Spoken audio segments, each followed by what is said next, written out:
Betul ke korang suka tengok mamat Cina macam I ni berbahasa dalam Melayu dekat TikTok? Kalau ya, komen ya boleh tak? Sebab Hello, ada seorang mangkuk ni tinggalkan komen dekat video saya. Kau Cina, cakaplah bahasa Cina. Jenis orang yang macam ni, yang cuba melaga-lagakan masyarakat Malaysia yang terdiri daripada pelbagai kaum, amatlah menjengkelkan dan menjijikkan.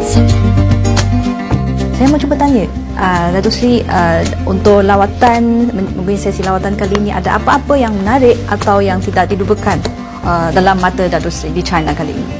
Hospitality, kemesraan, layanan daripada pihak China. Di sebuah sudut Malaysia yang penuh warna, satu perkara yang dianggap biasa oleh rakyat tempatan tiba-tiba mencetuskan reaksi luar jangkaan di luar sana.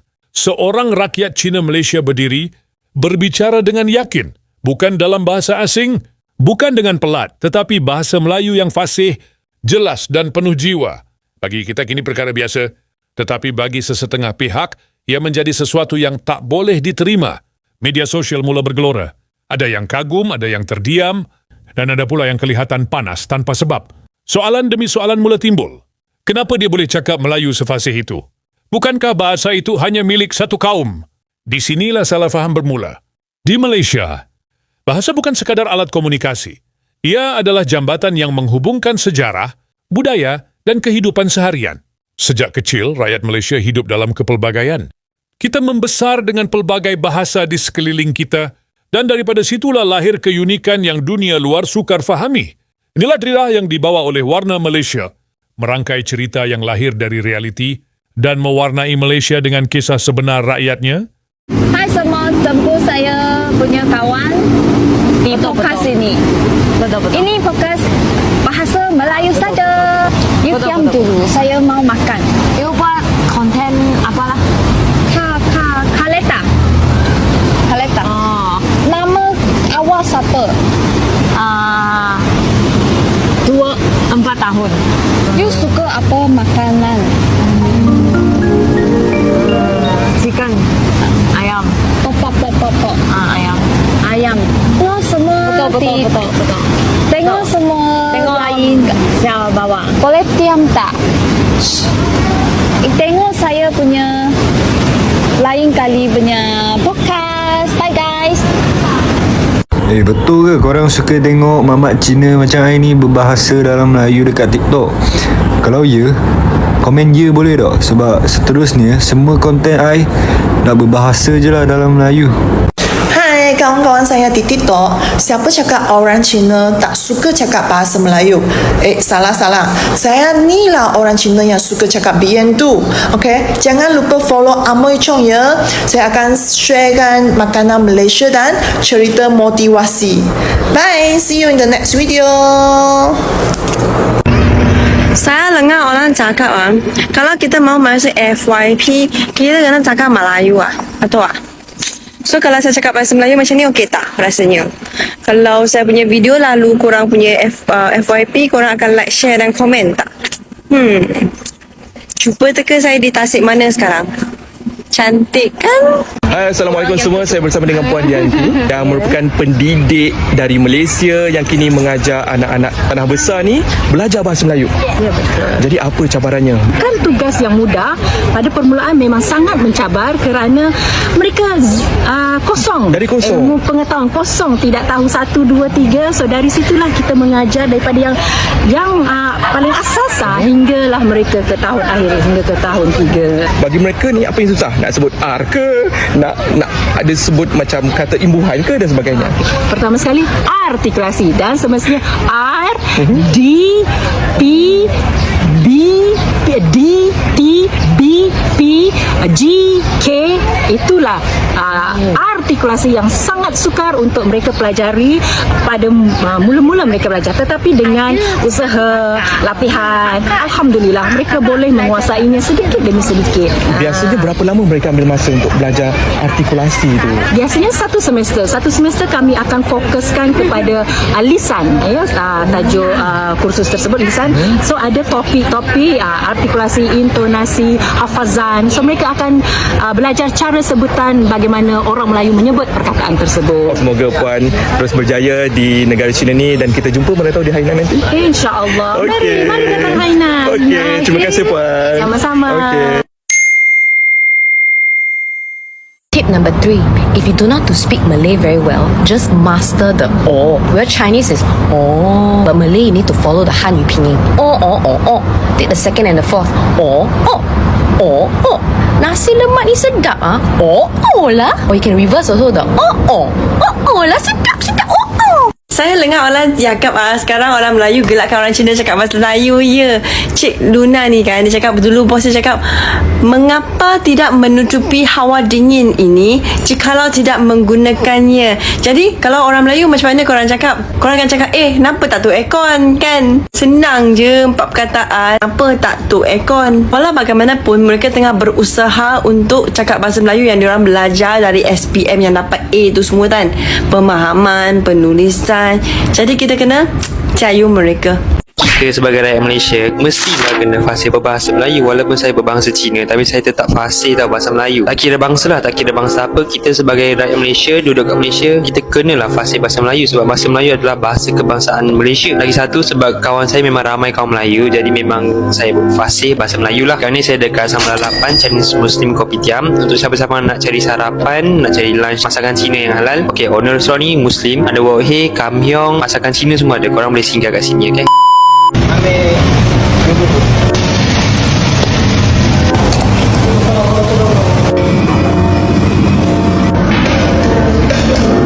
Guys, untuk fasih dalam bahasa Melayu, saya buat satu keputusan untuk bercakap bahasa Melayu dalam kehidupan seharian saya.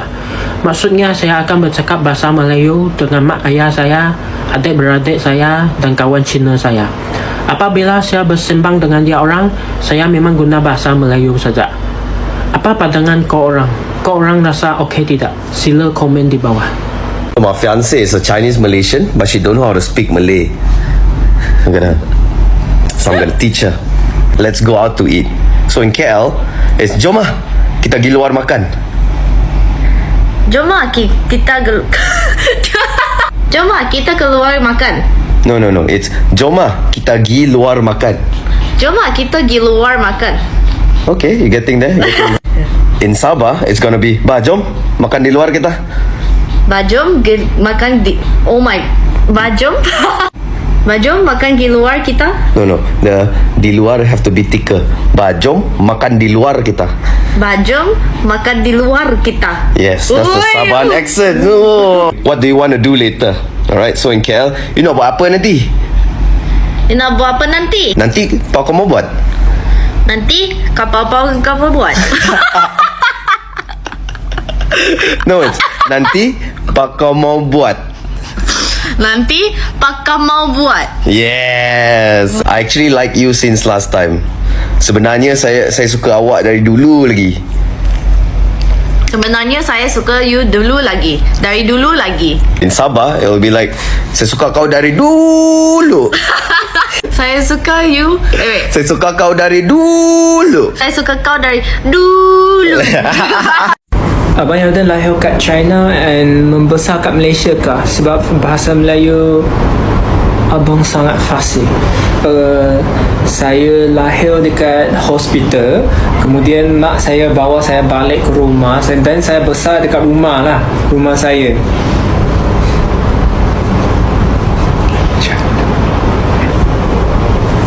Bukan saya macam orang China ke? Mengapa kebanyakan kata saya orang China Saya anak Malaysia tau. Saya orang Malaysia, orang tempatan, local, okay? 我是这边的华人，我是这边马来西亚的华人，知道吗？ Salam sejahtera, saya sekarang berada di Beijing dan hari ini saya berasa amat bertuah kerana dapat berjumpa dengan seorang set bagi saya adalah seorang influencer yang cukup terkenal, seorang warga negara China yang cukup fasih dalam berbahasa Melayu. Ramai yang tertanya macam mana Neo boleh bercakap bahasa Melayu dengan fasih, tetapi bagi saya yang lebih hebat adalah kawan kita ni yang warga negara Cina tetapi cukup berminat dalam pembelajaran bahasa Melayu ini. Tak lain tak bukan, biar saya perkenalkan Cik Husna. Hai semua, saya Husna. Sebenarnya dia memang rendah hati lah kerana bahasa Melayu dia lagi pandai daripada saya. Saya Husna dan saya merupakan seorang wartawan dari kumpulan media China ataupun CMG, dan jurusan saya dalam universiti ialah bahasa Melayu. Itulah kenapa saya boleh cakap bahasa Melayu walaupun orang warga China. Macam mana yang Husna boleh mula berminat ataupun rasa nak belajar bahasa Melayu? Okey, sebenarnya sebelum saya masuk universiti, saya tak pernah sampai ke Malaysia, dan pada masa itu kerana saya orang Yunnan, kalau you tahu Yunnan, barat daya China, dan di kampung saya itu ada banyak peluang kerja antara China dan negara-negara Asia. Dan pada masa itu saya rasa kalau saya belajar bahasa negara-negara Asia, mungkin saya boleh senang cari kerja. So sebenarnya sebab saya sangat reality dan saya memilih Malaysia antara negara-negara itu, dan sekarang saya menjadi seorang wartawan dalam media yang terbesar di China. Saya rasa ini sudah membuktikan pilihan saya adalah yang betul. Husna ni bukan sahaja dia fasih dalam berbahasa Melayu, tetapi Husna ni juga yang banyak membantu mempromosikan Malaysia di negara China ini. Terima kasih banyak-banyak Cik Husna. Walaupun anda sekarang berada di satu syarikat media yang cukup besar di China, tetapi saya harap mungkin satu hari nanti kalau datang ke Malaysia ada peluang boleh berjumpa dengan peminat-peminat anda di Malaysia, dan kita buat satu program untuk mempromosikan hubungan negara Malaysia China ini dengan lebih lagi. Malaysia. Tetapi tadi saya ingat dia tak cakap kalau nanti Husna sampai ke Malaysia saya akan belanja makan durian. Tetapi tak cakap. Okey, itu yang saya nak cakap sebenarnya. Okay. Saya tahu ramai di kalangan kita pun tahu rakyat Cina ni sebenarnya sangat suka dengan durian Malaysia, khususnya Musang King. Ya, dan ada satu lagi Blackthorn. Ya, itu juga Blackthorn. Ya. So nanti datang ke Malaysia kita belanja Husna dan tim Husna. Okey. Sebelum tu ada apa-apa pesanan untuk kawan-kawan di Malaysia? Saya nak beritahu kawan-kawan di Malaysia, selamat datang ke China, dan kalau berpeluang kerana China ada banyak tempat yang sangat menarik, boleh datang ke Beijing, ke Shanghai, juga boleh datang cari Husna, dan kita boleh makan yang sedap di China. Dan saya juga harap anda datang ke kampung saya Yunnan. Di Yunnan. So kalau Husna ke Malaysia kita belanja durian. So kalau orang Malaysia datang ke China cari Husna nanti Peking Duck. Okey, baik. Kita jumpa lagi. Tetapi bila nak memberitahu kawan-kawan hubungan sebenar kita, ini abang saya tahu kerana dia juga liang, saya juga liang. Okey, yes. So sebenarnya saya dengan Husna ada satu persamaan, iaitu kita mempunyai family name yang sama, iaitu Liang, ataupun family name saya dalam di Malaysia ni Neo. Ya, dan saya juga harap abang saya di Malaysia boleh sihat dan bahagia everyday. Sama juga. Adik Husna, selamat maju jaya kepada anda. Dan kita jumpa lagi. Jadi apabila reaksi luar mula kelihatan tidak selesa, ia sebenarnya mencerminkan satu hakikat penting. Tidak semua orang memahami bagaimana Malaysia berfungsi sebagai sebuah negara majmuk. Di sini bahasa Melayu bukan alat pemisah tetapi bahasa penyatu. Ia dipelajari, dihayati dan digunakan oleh semua yang menganggap Malaysia sebagai rumah mereka. Saya tanpa mengira kaum atau latar belakang, orang Cina Malaysia yang fasih berbahasa Melayu bukanlah satu keanehan. Mereka adalah hasil sebuah masyarakat yang hidup bersama, berkongsi ruang, berkongsi pengalaman, dan berkongsi identiti kebangsaan.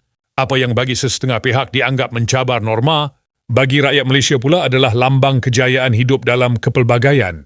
Reaksi terdiam panas itu bukan kerana bahasa itu salah digunakan, tetapi kerana realiti, Malaysia tidak selari dengan stereotip yang biasa dilihat dari luar. Dan di sinilah kekuatan Malaysia terselah. Kita tidak perlu menjelaskan diri kepada dunia kerana realiti kita berbicara dengan sendirinya. Di warna Malaysia, kami percaya setiap kisah rakyat adalah warna yang membentuk kanvas negara ini. Merangkai cerita mewarnai Malaysia. Setiap warna satu kisah Malaysia. Dan kisah ini mengingatkan kita bahawa wawusta Malaysia terletak pada perkara yang kita anggap biasa, tetapi dunia masih sedang belajar untuk memahaminya. Warna Malaysia.